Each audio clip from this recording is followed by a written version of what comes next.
Hi, this is Tom, and you are listening to Getting to Third Space with Lamar and Tom. Getting to Third Space is produced by Tenacious Change, a consultancy committed to creating resilient, nonprofit organizations. This podcast is available on Spotify, Google Podcasts, iHeartRadio, Amazon Music, and Apple Podcasts. Wherever you listen to Getting to Third Space with Lamar and Tom, be sure to subscribe to hear about new episodes when they become available. Also, be sure to share this podcast with friends, colleagues, and family. The more people join us, the quicker we get to third space as a society. Good afternoon, Lamar. How you doing? Hey, doing great. How you doing, Tom? Well, I'm doing okay. What's been happening in your world? You're not going to believe this. If I was to ask you, what is the one task, I should say, at my home that I've been working on forever that is left incomplete? Well, I know it's siding. You've been siding your house. I've been for the last 5 years. So I think maybe I decided to side one side a year. Okay. But it's too bad you live in a house with 8 sides. So I had a friend of mine come over for 3 days. We finally put the last couple of windows in, and we put the last piece of siding on at 11:45 this morning, and went out and had lunch and celebrated. So yeah, The siding is complete. Happy dance, happy dance, happy dance. Oh, yeah. My gosh. And congratulations. Thank you. Why did I choose to do it myself? I don't know, but I could. You could, and by golly, you did. Well, yeah, I did. Congratulations. Well, my life has not been as nearly exciting as that. I came down with a real significant cold about a week ago. Oh man. And I just feel like I'm just finally kind of returning to some level of normal. Throughout the entire pandemic, I was not sick. But you didn't go anywhere either. I didn't have flu. Yeah. I didn't have COVID. And so you get hit with a cold now and you think you're dying. I mean, it just, it just feels like that, So yeah, I'm on the rebound. I'm truly on the rebound now. And I know we were actually going to record last week, but we were both a little bit under the weather.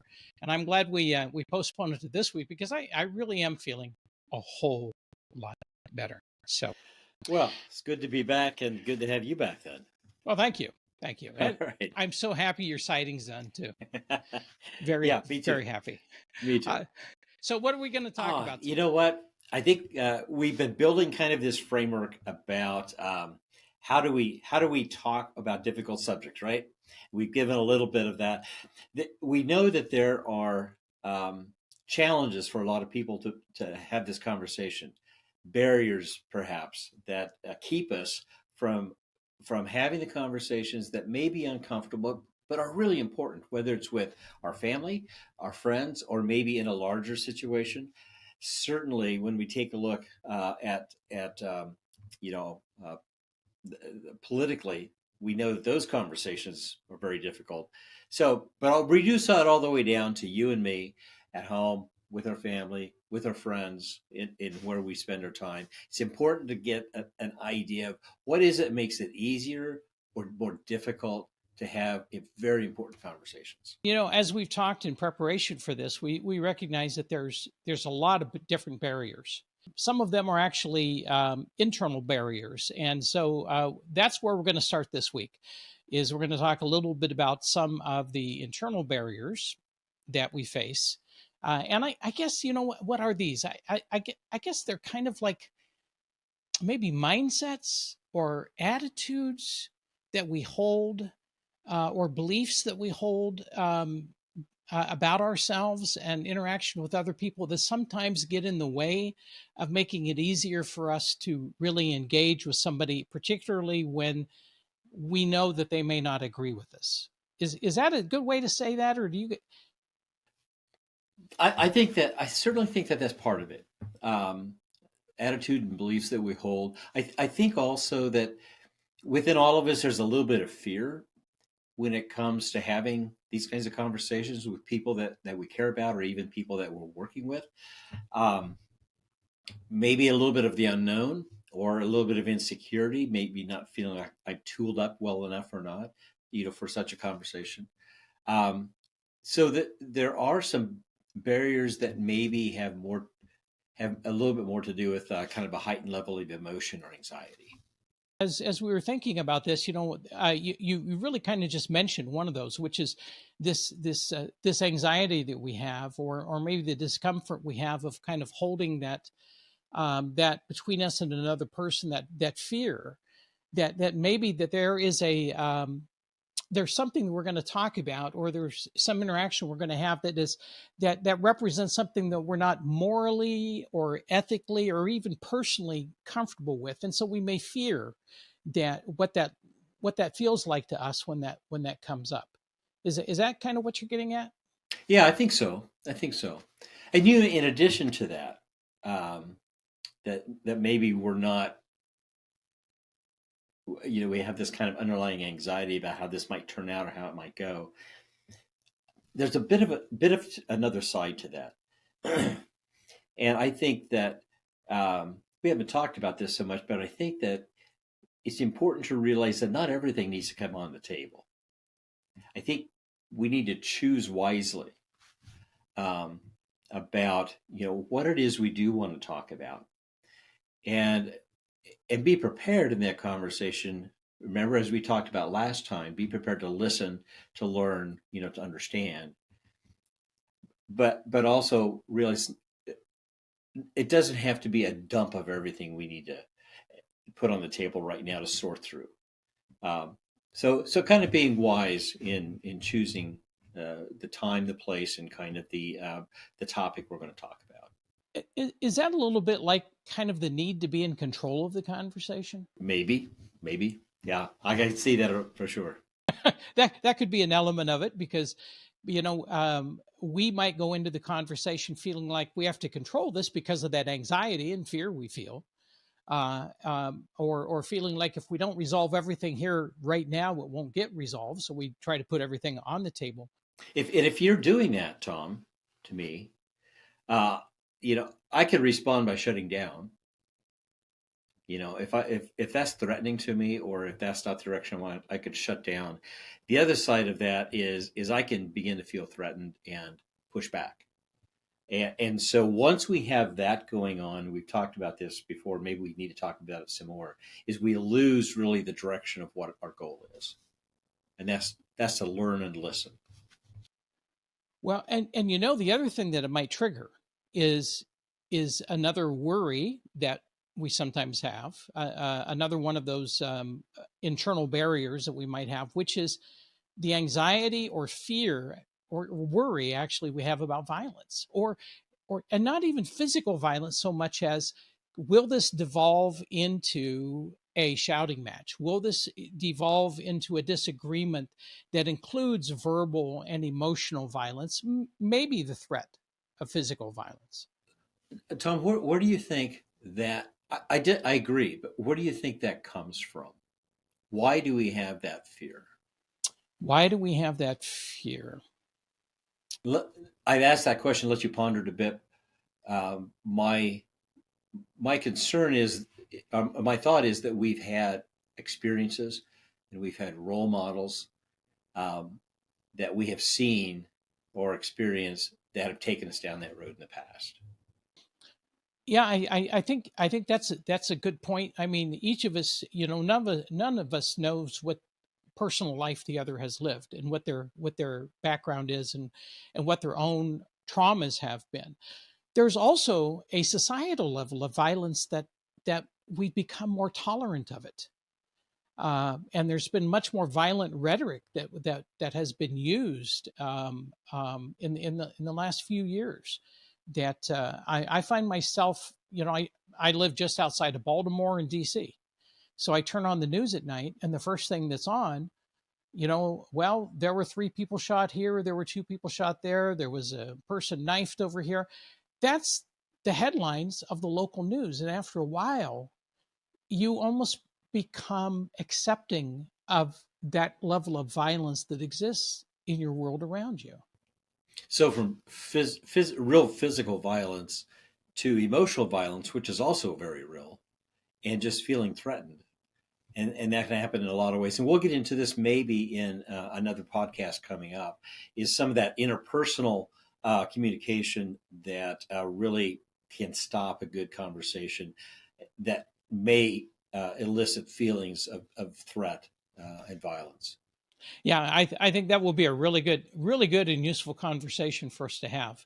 Um, Not just for the folks listening out there, but just as reminders to us of how we engage with people at an interpersonal level. Have you had experience where you've been part of important conversations, whether it's working with groups, working with people or individuals or couples on important in an important process where that fear has raised itself? Is that something you've experienced, Tom? Actually, it is, but in a slightly different context.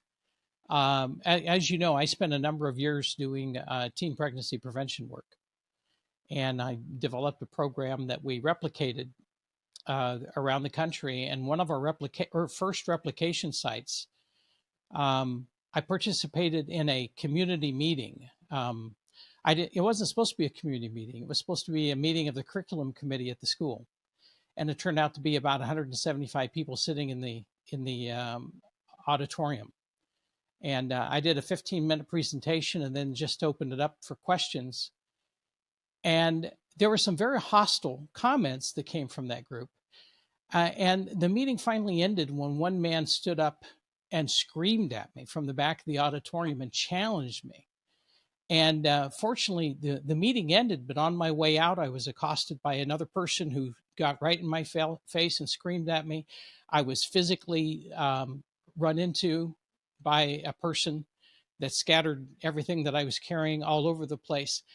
And that night I drove home. It was about 193 miles home. I remember that exactly because the entire time I think I watched in my rearview mirror to see if I was, and Lamar, I got to tell you, it was months before I slept decently at night.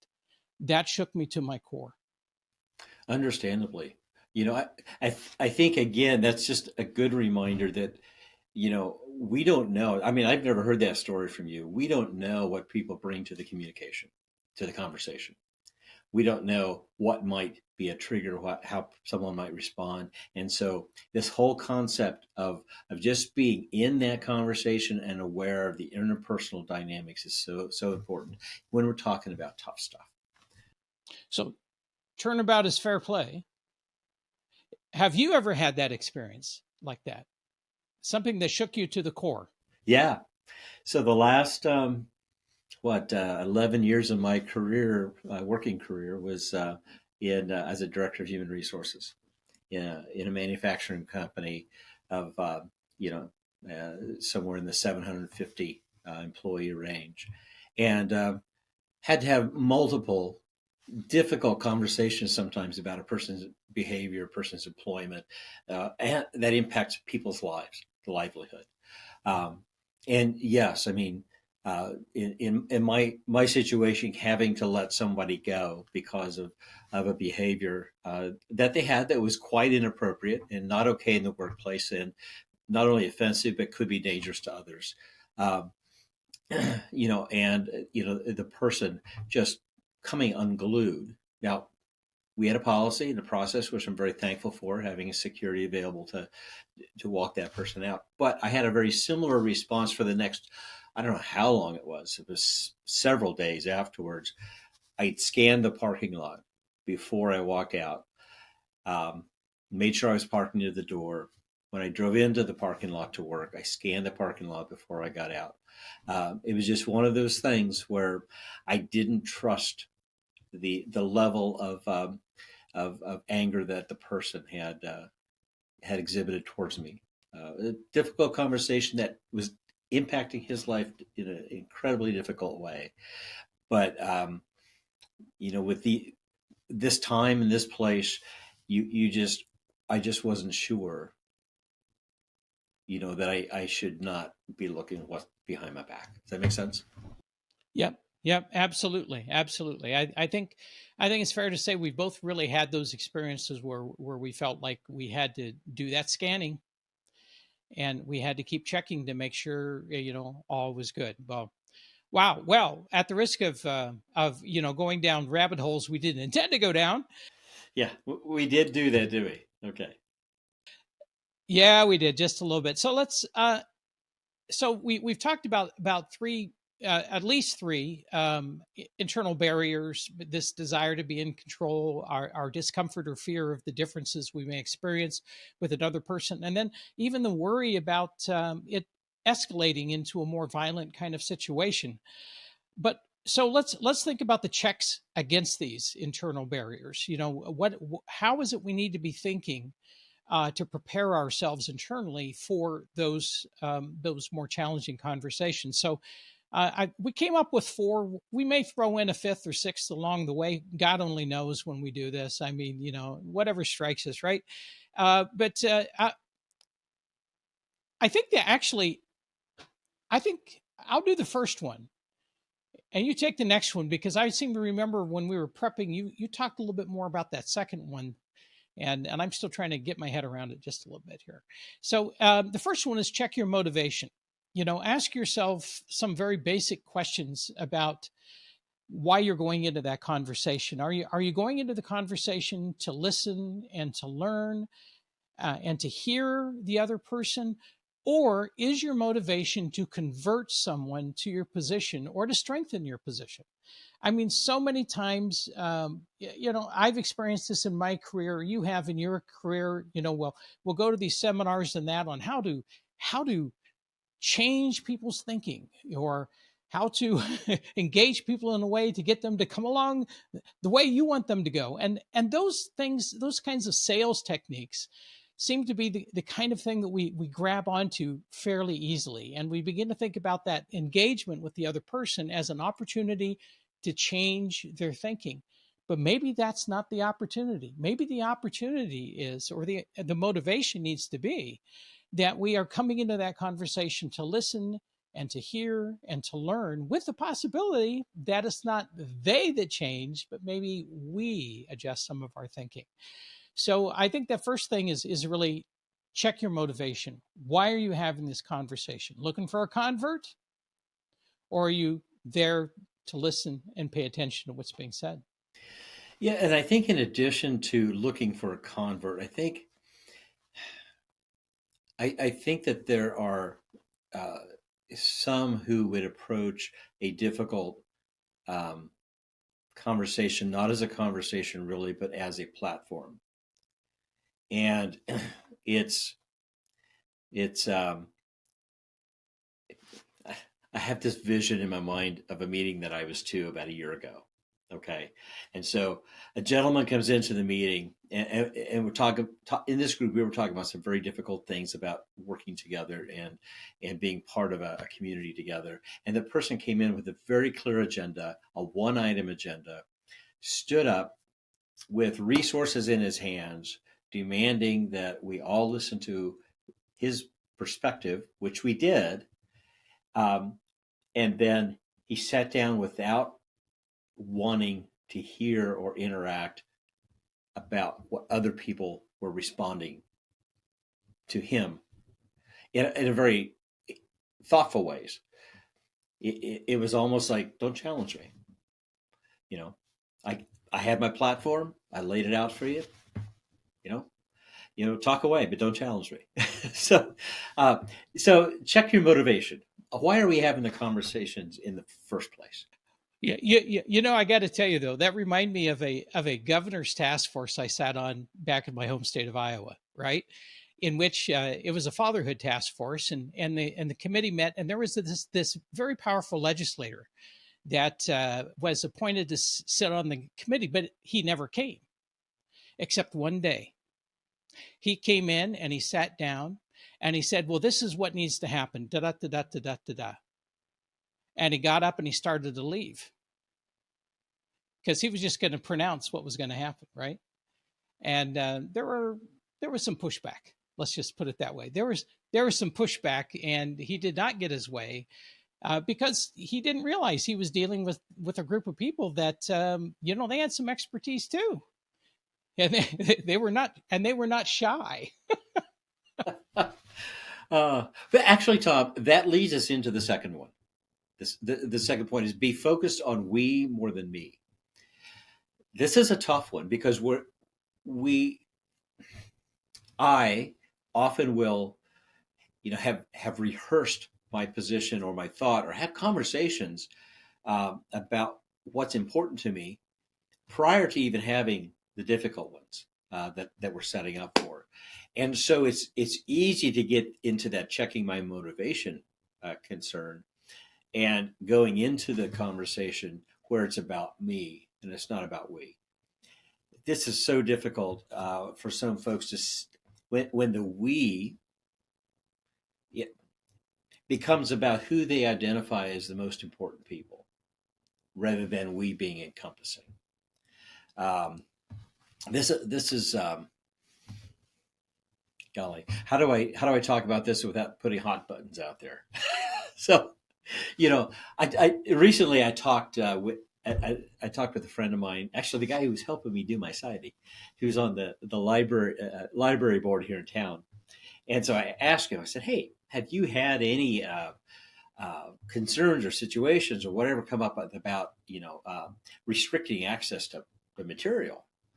And he goes, "No, we haven't." And he goes, "We have adopted the position that parents and families are responsible for what their other family members are checking out and reading. And when someone checks something out, there's information sent to the parents, all of that. There's some accountability built in." And I thought, okay. So what they were saying is, hey, as a group, as a library, we're going to manage the way we feel is important to manage data, information, books, resources, etc. You have responsibility as well, but we're taking care of the we. I liked that answer from him in that it's important that we are concerned about the people, but when I'm relating my position, I need to think about how he or she or they are impacted by what I'm saying. And that means I have to understand and do the listening when they've taken what I've said and feed it back to me. Because that's the only way I know, really, how what I'm saying is impacting them. So communication has to be a process. It can't be the guy coming in the room and saying, this is how it's going to happen. Not at all. Not at all. Well, a third check that we can offer to folks as against some of those internal barriers to civil conversation is to find a way to grow comfortable interacting with people who don't share your ideas, opinions, or experiences. And as I'm thinking about this, I'm thinking about how I have tried to do this in my life. And so what I have found myself doing at times is intentionally going into settings that are unfamiliar to me, and hanging out with people that I might not typically hang out with, and realizing that that when I go into those settings, I'm at a disadvantage. I don't know the stories. I don't know the inside jokes. I don't know the things that are considered appropriate or inappropriate. I'm just going to kind of fumble my way through, and in that way, I've developed a certain comfort level in being in those spaces. And it took some time. It really did take some time. I mean, and there are still some places that is kind of hard for me to go into. I mean, if there's an issue going on that I feel very, very strongly about, maybe the worst thing that I can do is go into a setting where I know that there's a whole bunch of people that hold that feeling just as the opposite feeling just as strongly as I hold the feeling that I have. That could possibly be a formula for disaster, So I might be really cautious about that. But at the same time, if I'm meeting one-on-one with somebody, I would really want to be able to feel comfortable doing so. And part of that practice is just taking myself into places that I'm not familiar. I'm not at home. Does that make some sense? No, it does. And, I think going into some of the places that I was thinking of for myself, uh, I mean, it was important, great experiences, but boy, was it difficult to do. Um, but I think of another way that this is applied. I think about staying in relationship with people who maybe definitely don't share my ideas or my beliefs. Um, I think the very first episode I talked about my own family, my brothers, where I learned that, hey, we're not on the same page when it comes to political and some religious conversations. That was a big eye opening for me. But can I, for example, stay in relationship and be, you know, uh, social and be part of a community with people that I don't agree with? Um, I That's something that I have always found important.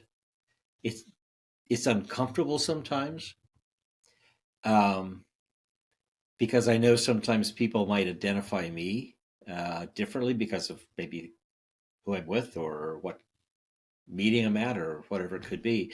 I'm just a curious person by nature. That's part of my what I find helpful for me, but also I find problematic sometimes. Is I'm very curious about things. But if I'm socially connecting with, or I'm in a community connecting with people that I don't agree with, I think that's important for us to grow comfortable interacting with those individuals, and that allow them to know me, and and and that I think makes these conversations, should we have them, with these individuals, more productive, because they know it's not some guy in a blue shirt who's going to just rant and rave about his political, his religious, his philosophical beliefs that I just don't want my kids to hear. You know, it's Lamar, someone that I've trusted and known and had sat down and had dinner with, that we're talking about very personal things and become more vulnerable in those conversations. Yeah. I really like how you're framing that because I've been standing here thinking about the relationships that I have, and I have relationships with people that are in a different political party than I'm in. Long-standing relationships. I have people that are in different religious faiths than I'm in. I have relationships with people that are different from me in so many different ways. I actually have an extremely diverse group of friends and acquaintances, and all of those differences, are potential sources of conflict. But somehow we have learned to be in relationship with one another despite those things. So let me ask you this question about what you just said, because I think it's really, really important. I don't want to lose this. Where you're at now in your comfortableness, in your broad, in your worldview, maybe is another way to say that, compared to when I knew you, um, just out of high school. What has how have those relationships impacted you? Well, I was at a very different place, as you know, right out of high school, and so I think that what those other relationships have done for me is that they have really enriched my lives in ways that I would never have imagined. In terms of cross cultural experiences, whether that is food, whether it is music, whether it is games, and interests. It's really enriched my life. None of those have been threatening to me at all. And you've been here where we live. We live across the street from a mosque, and many of our neighbors are Muslim. We live in a majority minority county, and so there is just an amazing diversity in the neighborhood in which I live, and the friendships I have are really nice, and the it's been really enriching to my life. I can't imagine what I would how I would feel today if my world had stayed that small. So growing comfortable is a process. It's a process. Sometimes it's a lifelong process, right? This is sometimes just like, and I knew that about you. I'm glad you were able to share that, Tom, because I knew that having an opportunity to taking the risks to get to know people and moving outside of our experience early on and listening and learning changes us. And we have an opportunity, whether we accept that change or not. That's okay. But we've exposed ourselves to other thoughts and other ways of understanding life. And so growing comfortable is important. We probably ought to move on to the last one we have here. Yeah, we probably should. And so you go ahead and take that one. I'm going to bail out on you here and let you take that one. Well, interesting enough, the last point that we had talked about was giving yourself permission to bail out. Um, and I don't think this is something that I would recommend doing quickly without much thought, because I think if you check your motivation on the front end, and have worked on the comfortableness, being comfortable with people who maybe we don't agree with, uh, giving yourself a permission to bail out, I think you always have the ability to say, okay, I got to step away from this. My encouragement is always, though, to remember you can re-engage. But before you engage, make sure you internally have said, I can bail out if it just gets to be too much.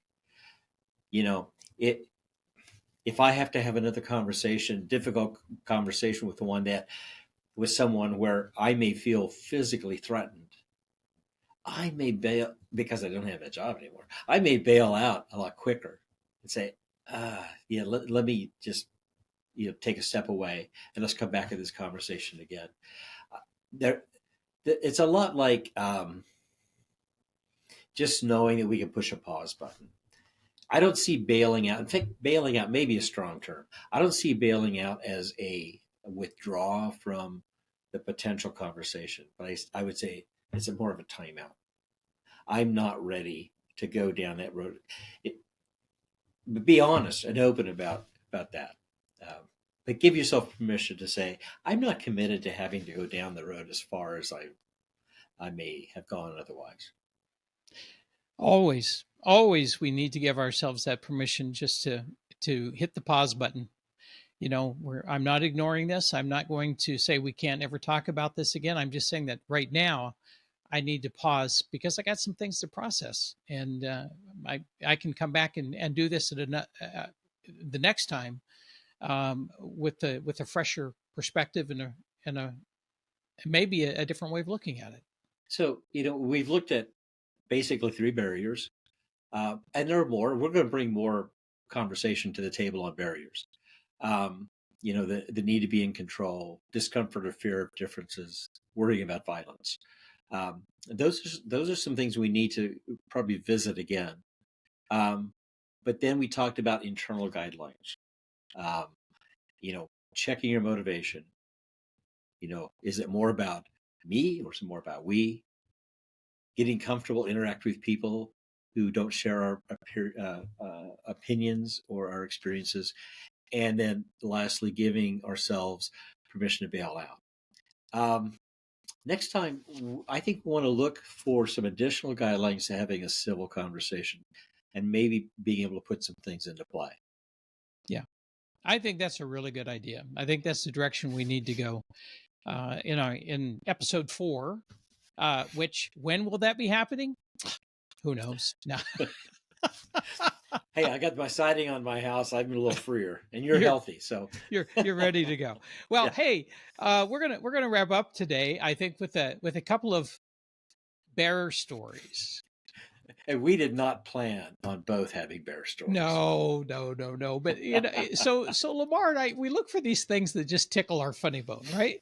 Yeah. And so this week it just happened to be bear stories. So Lamar, you want to go first? Sure. So to set this up a little bit, Congress maybe has had a little trouble getting their act together. We don't need to go No. down that road right now. But a few weeks back, right, they were just hours away from shutting down the government, right? And at that particular time, there was a really, really important contest going on in Alaska that I became aware of about a year ago and found it to be a lot of fun. But it was a popularity contest about bears and who was the fattest bear. And so they have these cameras set up on the rivers because this is the time of the year that bears are fattening up for hibernation, right? They're eating the fish, they're as much protein and fat as they can get. And so the people are watching these cameras, and then and the bears are named and tagged. And so they know what bears they're looking at, and they're trying to vote for the fattest bear. In this case, fat is a good thing. That gets them ready for hibernation, being able to sustain themselves through that long winter. And there have been a series of consistent winners over time, got to tell you. But this year, there was a bear by the name of Grazer, appropriate, right? Grazer, who beat Chunk. Beat Chunk? Beat Chunk in popularity. Grazer, Chunk got 23,134 votes. But Grazer got 108,321 votes to win the fattest bear contest. Oh my goodness! Got to tell you, I'm a fan. I'm a fan of Grazer and probably Chunk too. Yeah, from a distance. Well, we will put the website into the show notes so people can take a look at Grazer and Chunk for themselves and see if they agree with the decision. So, yeah, I was following the Fat Bear contest a little bit too, but I got, I'm easily distracted, and and I was distracted by another bear story, which comes out of Canada, Yeah. and it's about this bear that walks into a gas station. Now, I know that sounds like the opening line of a joke, right? Yeah. Well, this bear actually walks into this gas station. They have it all on camera and we'll put this in the show notes too, so you can see it for yourself. The bear walks into the gas station, and he walks right by the counter where there's a man working, and the man is ducked down behind the counter just not to startle the bear or whatever. And the bear, he's very purposeful. He's not like looking around going, what can I eat? What can I destroy?